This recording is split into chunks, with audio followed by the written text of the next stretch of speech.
Chapter 1. The Message That Shattered More Than a Marriage. My name is Elise Caldwell, and for most of my life, I believe stability was something you built slowly and protected carefully. I believe that if you worked hard, stayed reasonable, and kept your family together, nothing truly terrible could happen overnight. I was wrong. Because sometimes betrayal does not arrive with shouting or slammed doors. Sometimes it arrives quietly, through a bank notification, while you are still doing your job, still smiling at strangers, still believing your marriage is safe. I was standing behind the front counter of my shop when my phone vibrated for the second time in less than a minute. The first buzz I had ignored, assuming it was another supplier confirmation or a delayed shipment notice. December always came with a flood of small interruptions, especially this close to the holidays. The store smelled faintly of cedar and citrus from the seasonal candles we had arranged near the window. Soft music played overhead. Everything felt ordinary, predictable, safe. I glanced down anyway. The message was from my husband. I wiped my hands on the side of my sweater before picking up the phone, an old habit from years of running a business where your hands were always touching something. I expected something forgettable, a note about dinner, a question about weekend plans, maybe a reminder I had missed. Instead, the screen filled with words that did not belong in my life. He said he needed space. He said he had been unhappy for a long time. He said he was leaving and starting a new chapter. Then, almost casually, he added that he had moved money out of our joint account and would be out of state within the week. I read the message once, then again, more slowly. The phrase, starting a new chapter, stood out, neat and optimistic, as if he were talking about a job change or a gym membership, not the collapse of a marriage and a shared life. There was no apology, no discussion, no question asking how I felt or whether we could talk, just a decision already executed. I did not cry. I did not feel the rush of anger I might have expected. What came instead was a sudden stillness, the kind that settles right before something breaks. I unlocked my phone again and opened my banking app. My hands were steady, which surprised me. I had always assumed moments like this came with shaking fingers and racing breath. Instead, there was only focus, sharp and narrow. The screen took a moment to load. Then the transaction history appeared. 3 transfers, one dated 2 days ago, one late last night, one early that morning, each for a substantial amount, not a single impulsive withdrawal. This had been planned, spaced out, deliberate. I stared at the numbers until they stopped looking like numbers and started looking like intent. This was not a mistake. This was not panic. This was strategy. I felt something sink in my chest, heavy and cold. This was not just about him leaving. This was about control, about taking resources before I could react, about assuming I would be too shocked or too emotional to respond in time. I looked up when I heard footsteps. Mina, my store manager, stood near the register with the clipboard tucked under her arm. She asked if I wanted to approve a last-minute adjustment to one of our weekend orders. Her voice was relaxed, familiar, the voice of someone who trusted that everything was running the way it always had. I nodded and signed where she pointed. My signature looked exactly the same as it always did. No hesitation, no visible crack. She thanked me and moved back toward the stockroom. I watched her go, suddenly aware of how many people depended on my steadiness. The staff, the vendors, the landlord, the customers who came here because the store felt calm and intentional. None of them knew that my marriage had just ended in a text message. I had opened this shop 8 years earlier, in 2016, in a small but growing neighborhood outside Columbus, Ohio. At the time, it was a risk that made everyone nervous, including my husband. Home goods, gifts, small lifestyle pieces were not exactly considered essential. It took years before the business felt stable. Years of learning margins, negotiating leases, waking up before sunrise and falling asleep thinking about inventory. I had built it slowly, carefully, without shortcuts. Another customer approached the counter holding a set of ceramic mugs. I smiled automatically and asked if she had found everything she was looking for. My hands wrapped the mugs in tissue paper with practiced ease. I chatted about the weather, about holiday traffic, about nothing at all. Inside, my thoughts were moving quickly. I thought about the house, the mortgage payment scheduled for the first of the month, the utilities that came out of the joint account, the credit card tied to that same account. I thought about how easily one wrong reaction could escalate this into something I could not fix. Heartbreak was not what frightened me. I had lived long enough to know that hearts mend, even when they ache. What scared me was the exposure, the realization that someone I had trusted had made a move that threatened my stability at this stage of life. When you're younger, starting over feels possible, even romantic.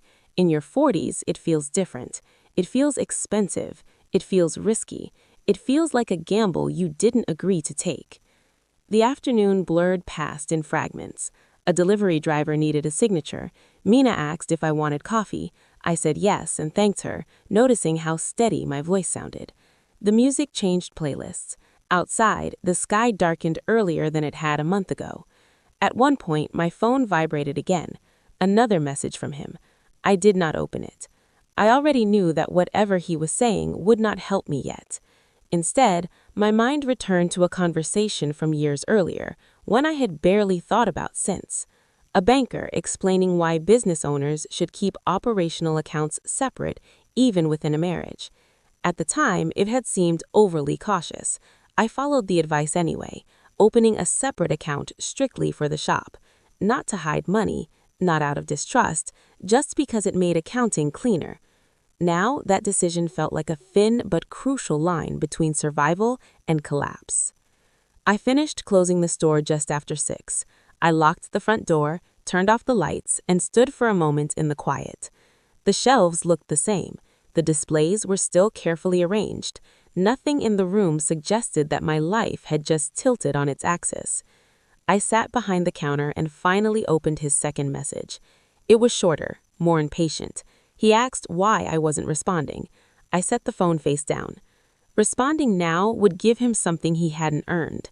My fear, my confusion, my confirmation that he still dictated the pace of my reactions. I was not ready to give him that. Outside, streetlights flickered on as dusk settled over the block. Cars passed, people heading home to dinners and routines that still made sense to them.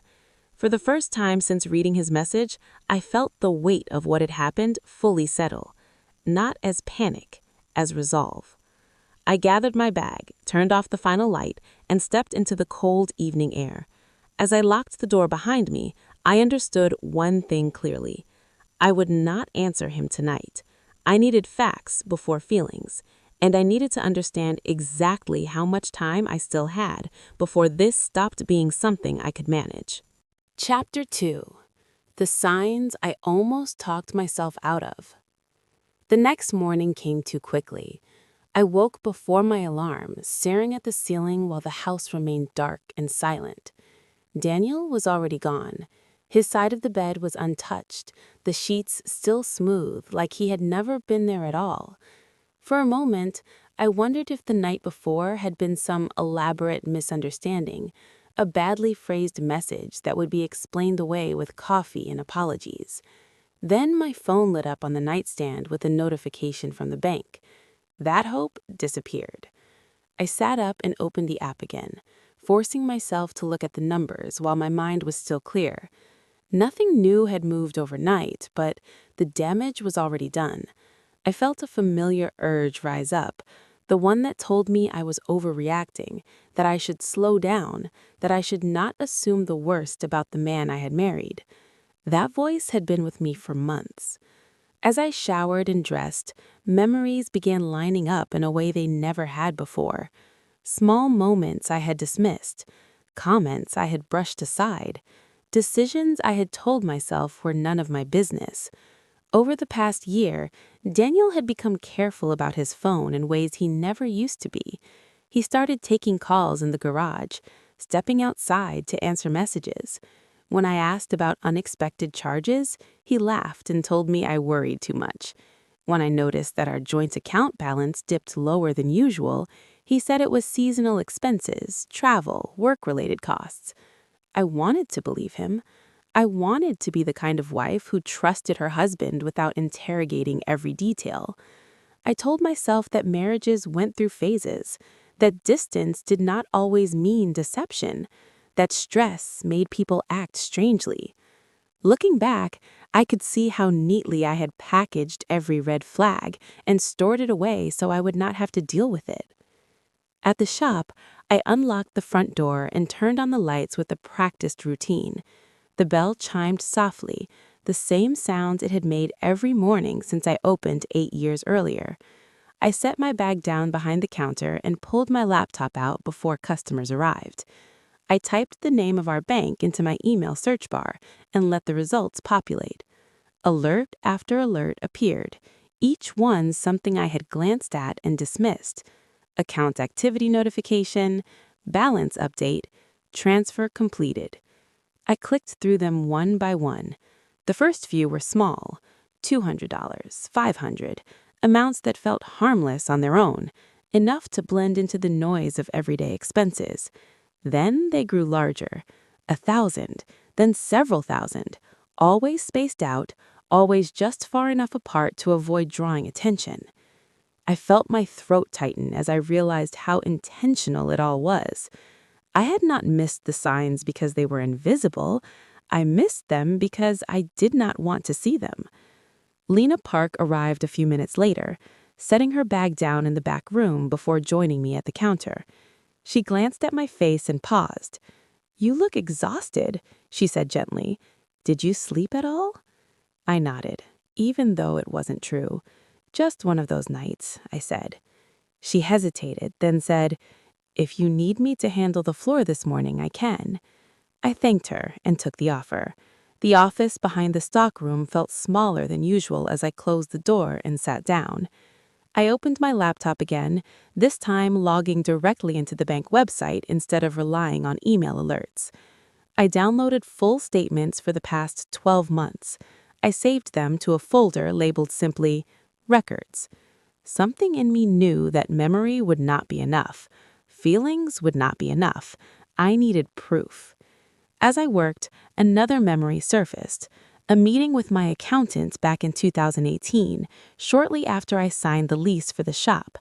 He had recommended opening a separate business account to keep things clean. It was standard advice, he said, even in strong marriages. At the time, Daniel had shrugged it off. "Do whatever makes it easier," he had said. I did. I opened the account, linked it only to the business, and rarely thought about it again. Now it felt like the one decision I had made without emotion, without trying to be accommodating, without worrying about how it would look.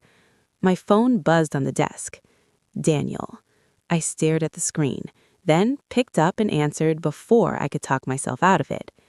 "We need to talk," he said immediately, his tone tight. "You cannot just ignore me." I kept my voice calm. "I'm at work," I said. "What do you want?" He sighed. "I want you to stop acting like I did something wrong. This does not have to get ugly." I almost laughed at that. "Acting like?" I repeated. "You moved money out of our joint account without telling me." "I told you," he said. "I'm leaving. I needed it." "Needed it for what?" I asked. "You haven't even said where you're going." There was a pause. Then he said, "That's not the point." "The point," I said slowly, "is that you made financial decisions that affect me, the house, and the business." "Your business," he said, like that proved something. I closed my eyes for a moment. "You know we pay household expenses from that account." He exhaled sharply. "You're fine. You always land on your feet. You should be proud of that." The words landed wrong. They always had. Competence in his mouth was a way of excusing himself.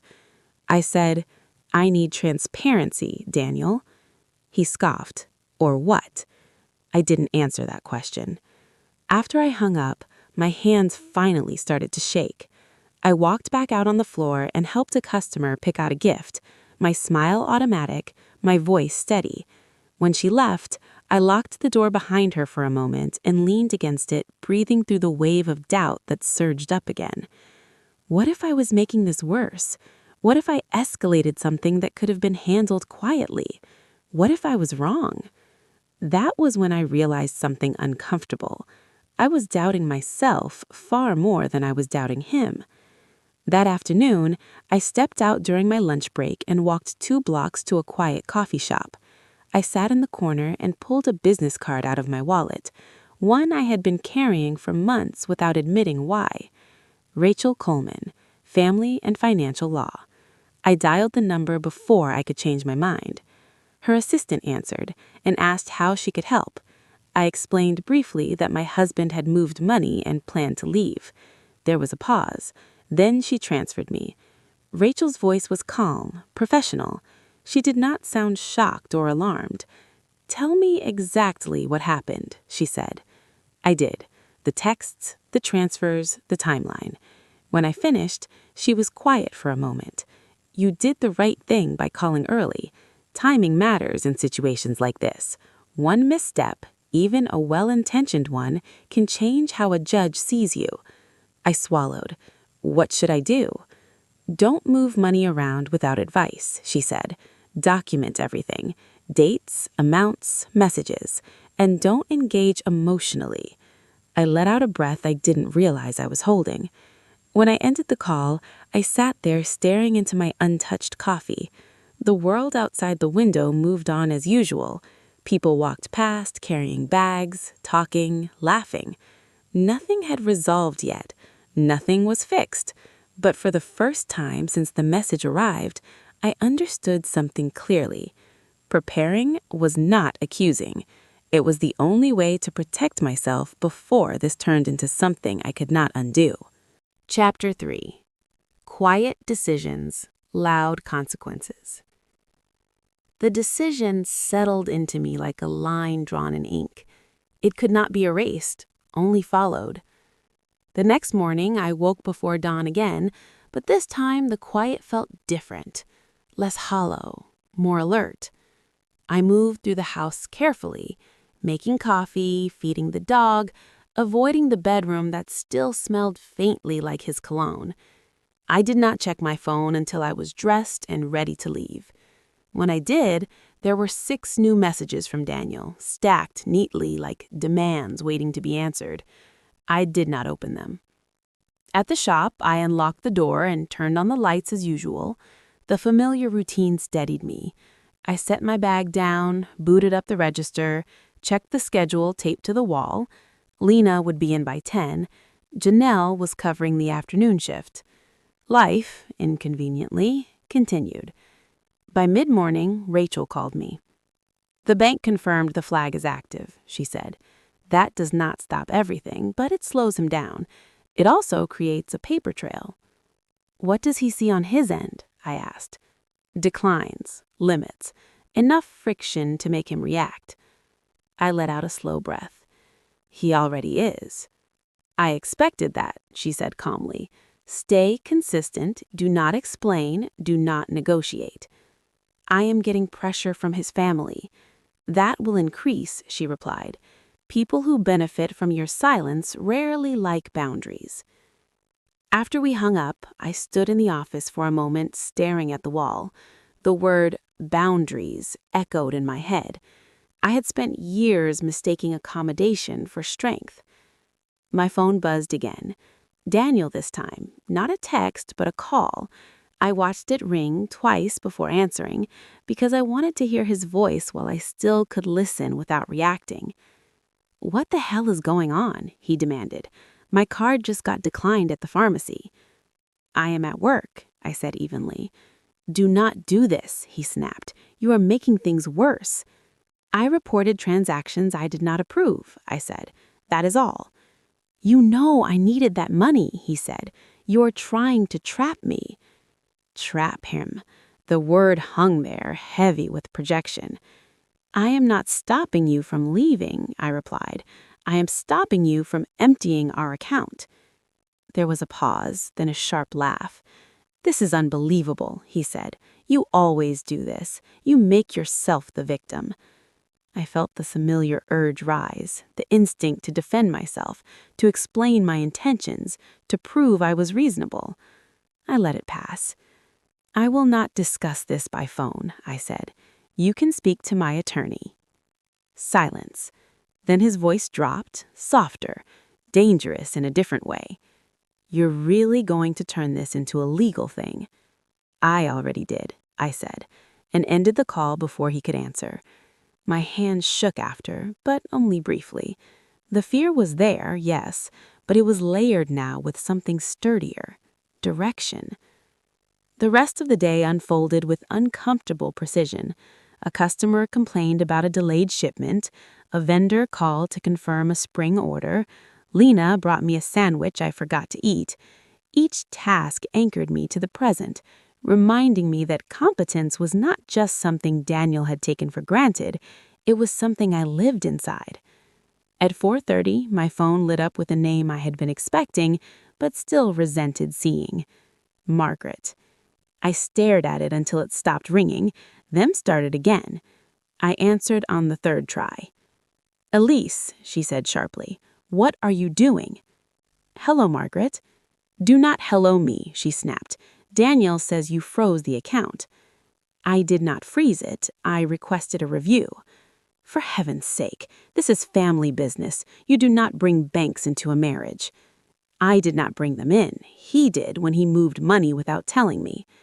"You are being dramatic. People separate. Couples argue. You do not need to humiliate him." Humiliate. The word struck a nerve. "This is not about humiliation. It is about protecting my home and my business." She scoffed. "You always cared more about that shop than you did about him." I closed my eyes. There it was, the old accusation, polished and familiar. "I need to get back to work," I said. "We can talk later." "No," she said sharply. "You will fix this." "I am done discussing this," I replied, and ended the call. My heart pounded in my ears. I hated confrontation. I always had, but I hated being cornered more. 10 minutes later, Daniel's brother called. Mark, the mediator, the one who liked to believe every conflict could be solved with a calm voice and a beer.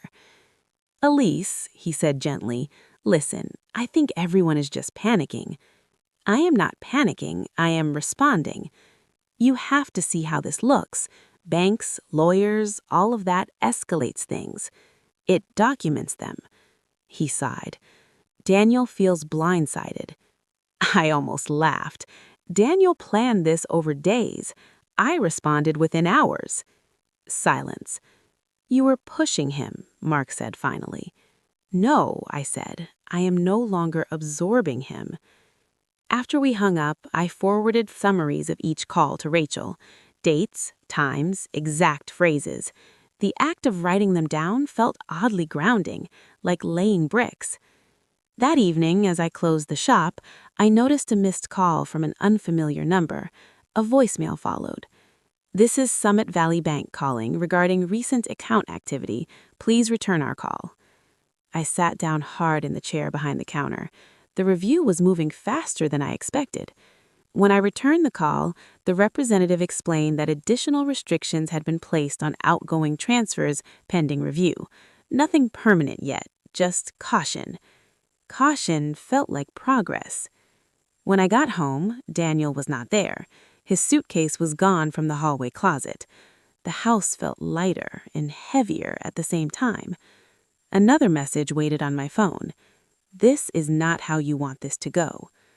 I stared at it for a long moment, then opened my email, copied Rachel, and typed a single sentence, the one we had agreed on earlier that afternoon. "Please direct all communication to my attorney." I hit send before I could reconsider. The silence that followed was different from before. Not empty, settled. I walked into the living room and stood by the window, looking out at the quiet street. Porch lights glowed. A neighbor walked past with a dog bundled against the cold. Ordinary life continued, indifferent to my crisis. For the first time since the text arrived, I understood that things would get harder before they got easier. There would be paperwork, court dates, more pressure, more accusations. The legal phase was not a single moment. It was a process. But I had crossed a threshold. I was no longer preparing, I was acting, and whatever came next, it would unfold on terms I had chosen, not ones forced on me by someone who assumed I would always make room for him. Chapter 4. Where paperwork decides what anger never could. The courthouse did not look the way television had trained me to expect. There were no sweeping staircases or echoing marble halls filled with drama. It was a low, concrete building in downtown Raleigh, practical and unremarkable, designed to process conflict efficiently, not to absorb emotion. That alone made it feel more intimidating. There would be no theatrics here, no place for grand speeches or righteous anger, only facts. I arrived early, clutching a thick folder against my chest. The papers inside felt heavier than their weight suggested. Bank statements, screenshots, email alerts, text message printouts, all arranged in chronological order the way Rachel had insisted. Each page represented a moment I had once dismissed, excused, or explained away. Now they were no longer memories, they were evidence. Rachel met me near the security checkpoint. She wore a navy suit and carried herself with the quiet authority of someone who knew exactly where she belonged. When she smiled at me, it was brief and professional, not meant to comfort but to steady. "Are you ready?" she asked. "I think so," I said. It was the closest I could get to honesty. We passed through security and took the elevator up one floor. The doors opened onto a narrow hallway lined with plastic chairs bolted to the wall. People sat scrolling through their phones, whispering, staring at the floor. No one looked dramatic or distraught. Everyone looked tired. That, more than anything, made the situation feel real. Rachel gestured for me to sit and reviewed our plan in a low voice. "This is a temporary hearing," she said. "The judge is not deciding the divorce today. They are deciding whether to preserve the status quo and prevent further financial harm." I nodded, my hands folded tightly in my lap. "What if they think I'm overreacting?" I asked. She met my eyes. "Then we show them the pattern." Daniel arrived a few minutes later. He looked different than I remembered. Thinner, more tense, like someone running on adrenaline and resentment. He was accompanied by a man I did not recognize, his attorney. They exchanged polite greetings with Rachel. Daniel did not. "You really did this?" he muttered as he passed me. I did not respond. Silence was no longer avoidance, it was strategy. Inside the courtroom, everything moved slowly and deliberately. The judge entered, everyone stood, everyone sat. Other cases were heard first. Small disputes about unpaid rent, minor custody adjustments, routine matters that felt surreal in their ordinariness. Then our case was called. Rachel stood. Daniel's attorney stood. I remained seated, my back straight, my hands still. Rachel spoke first. "Your Honor, my client is requesting a temporary financial restraining order to prevent further dissipation of marital assets. Over the past 72 hours, the respondent transferred significant funds from a joint account without notice or consent, coinciding with his stated intent to separate and relocate out of state." Her voice was calm, measured. Dates, amounts, facts. Daniel's attorney responded smoothly. "My client disputes the characterization of these transfers as misuse. He is a joint account holder and believed the funds were available for his use. There was no concealment and no explicit agreement prohibiting these transactions." My chest tightened. "He also maintains," the attorney continued, "that these transfers were discussed previously and implicitly approved." Implicitly approved. The phrase landed hard. It sounded reasonable, vague enough to be dangerous. Rachel stood again. "Your Honor, if these transfers were routine household spending, the timeline would reflect that. Instead, the transfers are clustered immediately after the respondent communicated his intention to separate and relocate out of state." She handed documents to the clerk, who passed them to the judge. The judge reviewed the pages carefully. The room felt smaller with every second. Daniel shifted in his seat. His attorney leaned toward him and whispered something. The judge looked up. "Miss Caldwell," addressing me directly, Did you consent to these transfers? No, I said. My voice surprised me. It did not shake. Did you have prior knowledge they were going to occur? No. The judge nodded and returned her attention to the documents. Rachel continued. Furthermore, Your Honor, the transfers were structured across multiple days in amounts below standard alert thresholds. That pattern suggests an intent to move funds without immediate detection. Daniel objected, but the judge raised a hand. I understand. I see the pattern. In that moment, something shifted. Not triumph, not relief. Control. The judge turned to Daniel. Mr. Caldwell, joint access does not grant unlimited discretion during an active separation, particularly when one party is attempting to preserve marital assets. Daniel opened his mouth, then closed it. The judge looked back at us. I am granting a temporary financial restraining order.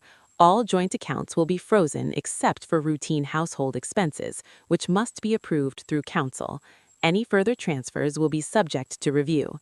This order preserves the status quo pending further proceedings. Rachel placed a hand lightly on my arm. I exhaled for what felt like the first time in days. As we exited the courtroom, Daniel brushed past me, his jaw tight. You didn't have to do this, he said quietly.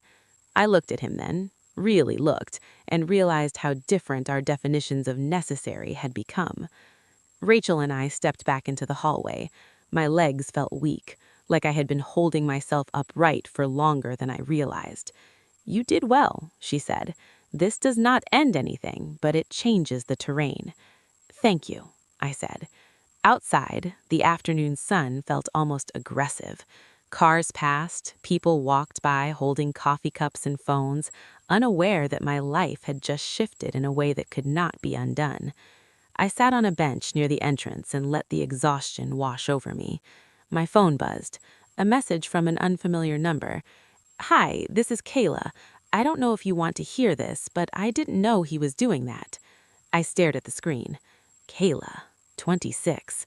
A name I had only seen in records and messages until now. I did not respond. I forwarded the message to Rachel and slipped my phone back in my bag. What I felt toward Kayla was not rage. It was clarity. The system had done what it was designed to do. It had slowed things down. It had placed guardrails where emotions could not be trusted. As I stood to leave, the exhaustion hit me fully. Not the kind sleep would fix, but the kind that came from standing your ground when it would have been easier to bend. Still, beneath it all, there was something else. Relief. The balance had shifted, not because I had shouted or pleaded, but because I had documented, waited, and acted when it mattered. Whatever came next would not be easy, but it would no longer be chaos. Chapter 5. What stayed standing after everything fell apart? Order replaced urgency in ways I did not notice at first. The days stopped feeling like emergencies strung together by adrenaline. Instead, they began to stack quietly, one after another, until weeks passed without anything exploding. By the time winter softened into early spring, my life no longer felt like it was bracing for impact. The temporary orders did exactly what they were meant to do. They slowed everything down. They forced every decision to move through structure instead of impulse. Money stayed where it was unless approved. Communication stayed formal and contained. The constant buzzing of my phone faded, replaced by brief updates from my attorney that arrived during business hours and ended without emotional hooks. Daniel did not disappear, but his reach into my life ended. What I learned about him came secondhand, filtered through process instead of confrontation. Legal fees began to accumulate, access to shared funds narrowed, small inconveniences stacked into pressure. His employer at Ridgeway Freight Services initiated an internal review after discrepancies surfaced that overlapped with company policies. Nothing dramatic happened. There were no scenes or ultimatums, just meetings, follow-ups, and questions that could not be brushed aside. Rachel Coleman told me this during one of our scheduled calls. Her voice remained calm and factual, the way it always was. They are asking him to explain things he never thought he would have to explain, she said. That tends to unsettle people. I listened without the surge of satisfaction I once imagined I might feel. What surprised me most was how little his discomfort mattered to my sense of peace. Knowing did not feel like winning. It felt like confirmation that the system was doing its job. The situation with Kayla unraveled quietly. There was no confrontation, no public reckoning, no humiliation. From what I understood, the promises that once sounded exciting lost their shine when reality arrived. A temporary apartment turned into an obligation. Financial uncertainty replaced fantasy. She laughed on her own terms, not because anyone forced her to, but because the life she had been offered did not exist. I did not reach out to her. I did not need to. Some chapters close without conversation. At the shop, my world returned to a rhythm I recognized. I reviewed sales numbers without dread. I planned inventory for the next season, choosing colors and textures that felt grounded instead of aspirational. I met with vendors and negotiated calmly, not from fear, but from clarity. One morning, as I approved payroll, I noticed something that startled me. My shoulders were relaxed. The numbers on the screen were just numbers again. They no longer carried the weight of threat. Lena Park leaned against the doorway of my office, holding a stack of invoices. "You look different," she said. "In a good way?" I asked. She smiled. "In a steadier way." I realized she was right. The constant tension I had been carrying without realizing it was gone. I was no longer waiting for the next blow. At home, I made changes that felt both practical and symbolic. I rearranged furniture to suit how I actually lived. I donated clothes that belonged to a version of myself that no longer fit. I replaced framed photos with artwork that made the space feel intentional rather than preserved. Some evenings were still difficult. Grief does not disappear simply because justice intervenes. I missed the familiarity of shared routines, even when I did not miss the person. That contradiction lived quietly inside me, no longer demanding resolution. What did leave was fear. In April, Rachel Coleman called to discuss next steps and timelines. She explained the road ahead, the patience required, the likely outcomes. Her tone was measured and reassuring. "You are in a strong position," she said. "What you protected matters." After the call, I stood by the front window of the shop and watched people walk past with coffee cups and dogs and conversations that belonged to them. For years, I believed survival meant absorbing impact and adapting to whatever someone else decided. Now I understood something different. Survival meant choosing what stayed. Daniel was not destroyed. He simply lost access to parts of my life he never should have controlled. The consequences he faced were not punishments I delivered. They were results of choices he made when he assumed I would always adjust to protect his comfort. That distinction mattered to me. I did not win by taking something from him. I won by keeping what was mine. One evening, as I closed the shop and turned off the lights, I caught my reflection in the glass. I looked tired, older, but I also looked grounded, like someone who no longer expected the ground to shift beneath her feet. I locked the door and walked to my car, the air cool and calm around me. The street was quiet. Porch lights glowed. Somewhere nearby, someone was laughing over dinner. Ordinary life continued, indifferent and beautiful. Peace did not arrive as joy or celebration. It arrived as safety. If you are listening to this and find yourself at the beginning of a story that feels uncomfortably familiar, unsure whether you're overreacting or finally paying attention, I hope you hear this. You do not need to destroy anyone to prove your strength. You only need to protect the life you built when someone else decides to take from it. If this story connected with you, I invite you to share your own experience or thoughts. Sometimes the quiet choices matter more than the loud ones, and sometimes knowing you are not alone is the first step toward choosing yourself and staying for the journey ahead.